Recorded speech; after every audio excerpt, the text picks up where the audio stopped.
Today, people are eager to explore various foods without considering the consequences. But in all the scenarios, the thrill of the feast might last until the unexpected takes center stage. Hey, and what's up, everyone? We're back with another amazing video to explore the top inflammatory foods that you must avoid to reduce the symptoms of arthritis. So, let's begin with the main topic. The rising tides of arthritis. If we put on our future glasses and peek at some numbers, it's quite eye-opening. Here, recent research shows that in the U.S. back in 2015, about 23.4% of adults had the doctor-diagnosed arthritis label, and 10.1% had that arthritis attributable activity limitation tag. It's expected that in 2040, it's projected to bump up to 25.9% and 11.4% respectively. It's like a sneak peek into the future of joint discomfort. You know, when it comes to joint pain, there are reasons to consider. Talk about acute joint pain. It's like that unwelcome guest who shows up unexpectedly but thankfully doesn't linger for long. But then there's this other side of the coin, chronic joint pain and swelling. They might be caused by something called a rheumatic condition, which means your joints, bones, and muscles are all going to give you a hard time. By the way, arthritis is like the heavyweight champ of the rheumatic world, with osteoarthritis and rheumatoid arthritis leading the pack. 6. Inflammatory fats.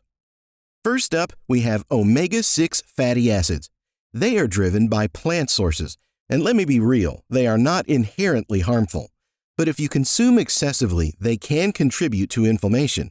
The challenge lies in the fact that many individuals in the United States tend to go overboard with these oils.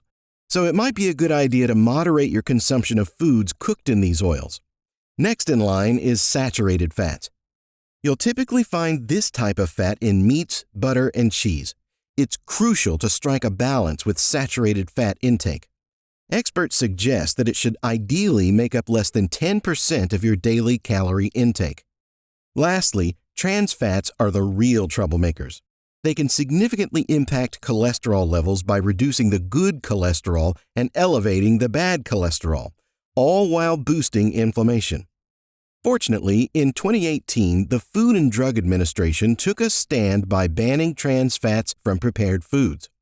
However, there's still a possibility of encountering trans fats in certain processed foods.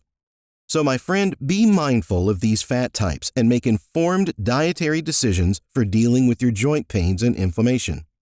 5. Processed and red meats.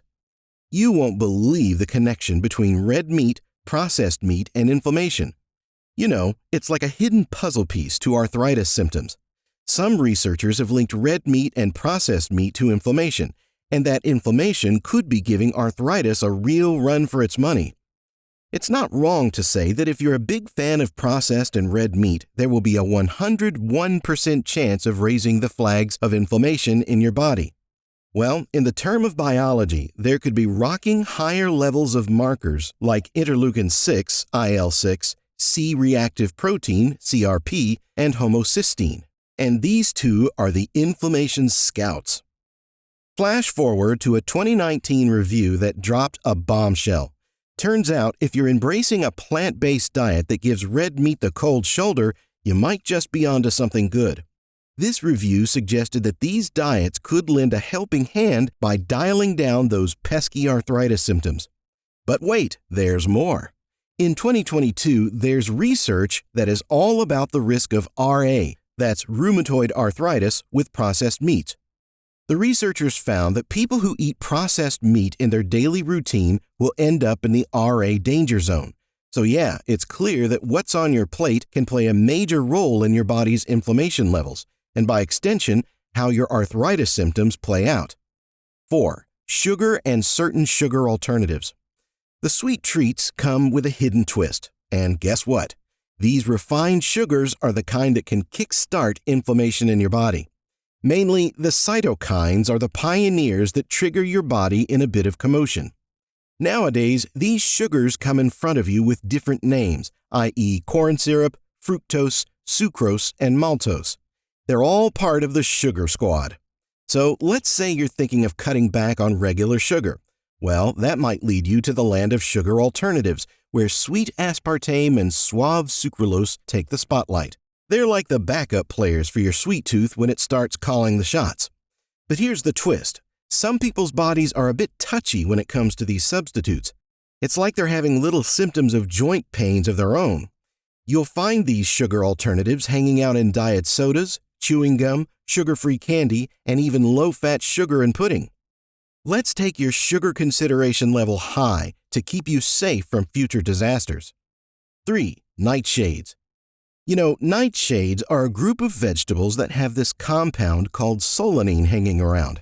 Recently, some studies think that these solanine-loaded veggies might be stirring up trouble in our gut by messing with our gut microbiota. And guys, it could indirectly lead to inflammation. But wait, there's a different story too. Now, the Arthritis Foundation chimes in with some advice for the curious souls out there.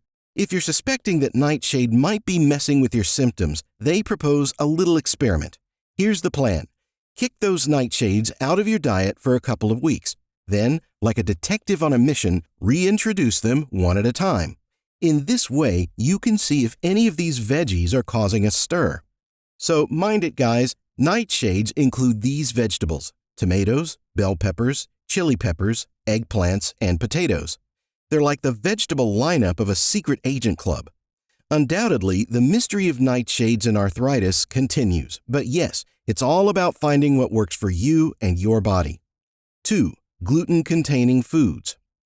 Here's this intriguing connection between gluten and inflammation, and it's got the arthritis world buzzing. A lot of research has started connecting the dots between gluten and inflammation. Some even showed that bidding farewell to gluten might just be your ticket to a smoother ride with arthritis symptoms. But wait, there's something else that is even more interesting. People with celiac disease, they're like gluten's enemy in simpler terms. Usually, they've got a higher chance of crossing paths with RA, that's rheumatoid arthritis, compared to people without celiac disease. It's like the plot thickens with each twist and turn, right? And then the gluten-free vegan diet jumps in as the potential hero. Some early research suggests that adopting this kind of diet might just be like slipping inflammation a quiet goodbye note. But, and here's the big but, there's still a lot of research to be done before we can declare gluten-free diets as the ultimate arthritis hack. 1. Advanced glycation and age products. Ever wonder what happens when your food hits the grill or sizzles in a pan? In simple words, it's not just a culinary performance, it's a chemistry showdown. So, my foodie friend, when you cook your food at high temperatures, whether it's grilling, frying, or indulging in those pasteurized treats, something schemy happens. In actuality, your body starts playing around with the compounds that food has to be released in your body and introduces these troublemakers called AGEs. That's advanced glycation end products. Sounds sci-fi, right?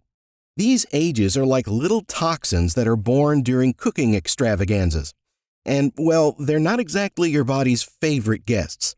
They're all about causing a disturbance, and their target is the proteins in your body. They go on this destructive mission to damage proteins in the body. Additionally, a recent study mentions that these AGEs cause destruction and decide to launch a counterattack with its secret weapon, cytokines. And the ultimate cytokines also stir up inflammation. So it's like a fiery battle behind the scenes, and it all starts when you fire up the stove or the grill.